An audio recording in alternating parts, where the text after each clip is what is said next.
Hi friends, அஸ்ஸலாமு அலைக்கும். நம்ம இன்றைக்கி வீடியோவில் என்ன பார்க்க போகிறோம்னா பெரண்டை சட்னி தான் ஃப்ரெண்ட்ஸ் பார்க்க போகிறோம். இது ரொம்ப ஈஸியாகவும் இருக்கும், செம்ம டேஸ்ட்டாகவும் இருக்கும். உங்கள் வீட்டில் நீங்கள் கண்டிப்பாக ட்ரை பண்ணி பாருங்கள். இது ரொம்பவே ஹெல்த்தியான சட்னி ஃப்ரெண்ட்ஸ். உங்கள் குழந்தைங்களுக்கு நீங்கள் கொடுக்கலாம். இது எப்படி செய்கிறதுன்னு பார்க்கலாம். வாங்க வீடியோக்குள்ளே போகலாம்.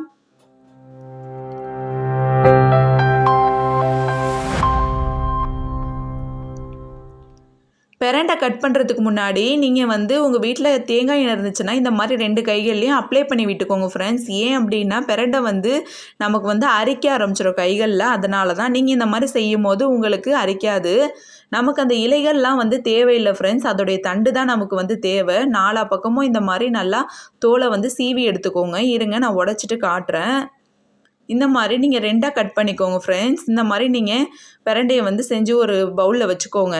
இதுக்கு தேவையான பொருட்கள் சின்ன வெங்காயம், பூண்டு, தக்காளி, புளி, பெரண்டை, காஞ்ச மிளகாய், கடலைப்பருப்பு, உளுந்து. நம்ம சின்ன வெங்காயம் சேர்த்துக்கிறனால உடம்புக்கு ரொம்ப ஆரோக்கியம் ஃப்ரெண்ட்ஸ். நம்ம பெரிய வெங்காயம் சின்ன வெங்காயம் உருக்கி அலுப்புப்பட்டுக்கிட்டு பெரிய வெங்காயம் யூஸ் பண்ணுவோம். அந்த மாதிரி செய்யாதீங்க. இது உடம்புக்கு ரொம்பவே நல்லது சின்ன வெங்காயம். அப்புறம் தேங்காய், மல்லிக்கீரை, பெருங்காயத்தூள், ஒரு கடாய் எடுத்துக்கோங்க.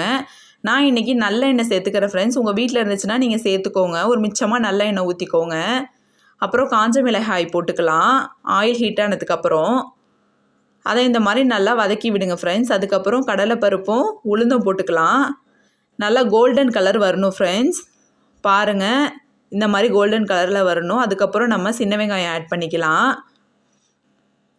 நம்ம ஒரு கப் பெரண்டைக்கு நம்ம ஒரு புடி சின்ன வெங்காயம், ஒரு கைப்பிடி பூண்டு நம்ம போட்டுக்கலாம். உங்களுக்கு காஞ்ச மிளகாயெல்லாம் எவ்வளோ தேவையோ அந்த மாதிரி நீங்கள் ஆட் பண்ணிக்கோங்க. நான் இன்றைக்கி 10 காஞ்ச மிளகாய் ஆட் பண்ணிக்கிறேன். உங்களுக்கு எவ்வளோ தேவையோ நீங்கள் கூட்டிக்கலாம், இல்லை குறைச்சிக்கலாம். உங்கள் குழந்தைங்களுக்கு நீங்கள் இந்த மாதிரி தேவையான அளவு உப்பு போட்டுக்கோங்க. உங்கள் குழந்தைங்களுக்கு நீங்கள் இந்த மாதிரி செஞ்சு கொடுத்தீங்கன்னா கால்களில் உள்ள அந்த மூட்டுக்கெல்லாம் ரொம்பவே ஆரோக்கியம் ஃப்ரெண்ட்ஸ். உங்கள் வீட்டில் நீங்கள் கண்டிப்பாக ட்ரை பண்ணி பாருங்கள். தேவையான அளவு உப்பு போட்டுக்கோங்க. நம்ம ஸ்டவ்வை ஆஃப் பண்ணிடலாம் ஃப்ரெண்ட்ஸ். ஆஃப் பண்ணதுக்கப்புறம் நம்ம பெருங்காயத்தூள் ஆட் பண்ணிக்கலாம். அதுக்கப்புறமா தேங்காய், மல்லிக்கீரை போட்டுக்கலாம். ஸ்டவ்வை ஆஃப் பண்ணிடணும். அதுக்கப்புறம் தான் நம்ம 3 பொருட்கள் சேர்க்க போகிறோம். அதாவது பெருங்காயத்தூள், தேங்காய், மல்லிக்கீரை. நல்லா ஆற விட்டுருங்க ஃப்ரெண்ட்ஸ். ஒரு மிக்ஸி ஜார் எடுத்துக்கோங்க. அதில் இந்த மாதிரி நீங்கள் போட்டுக்கோங்க. மிக்சியில் அரைச்சி எடுத்தாச்சு சட்னியை. நம்ம தாளிப்பு பார்த்துடலாம் ஃப்ரெண்ட்ஸ். ஒரு கடாய் எடுத்துக்கோங்க. நல்லெண்ணெய் ஆட் பண்ணிக்கோங்க. கடுகு போட்டுக்கலாம். கடுகு பொரிஞ்சு வந்ததும் நம்ம உளுந்து போட்டுக்கலாம். கொஞ்சமாக உளுந்து போட்டுக்கோங்க ஃப்ரெண்ட்ஸ். உளுந்தை நம்ம போட்டோம் அப்படின்னா அந்த ஸ்மெல் செம்மையாக இருக்கும். சாப்பிடும் போதும் ரொம்ப டேஸ்ட்டாக இருக்கும். அப்புறம் கருவேப்பிலை ஆட் பண்ணிக்கலாம். சட்னியில் தாளித்தது நம்ம ஊற்றிடலாம் ஃப்ரெண்ட்ஸ்.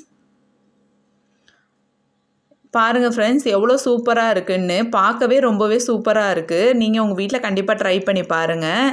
தோசை ஊற்றியாச்சு. சட்னி வச்சு சாப்பிடும்போது செம்மையாக இருக்கும் ஃப்ரெண்ட்ஸ். உங்கள் குழந்தைங்களுக்கு நீங்கள் கண்டிப்பாக செஞ்சு கொடுங்க. இந்த வீடியோ பிடிச்சிருந்துச்சு அப்படின்னா லைக் பண்ணுங்கள், ஷேர் பண்ணுங்கள், சப்ஸ்கிரைப் பண்ணுங்கள், கமெண்ட் பண்ணுங்கள்.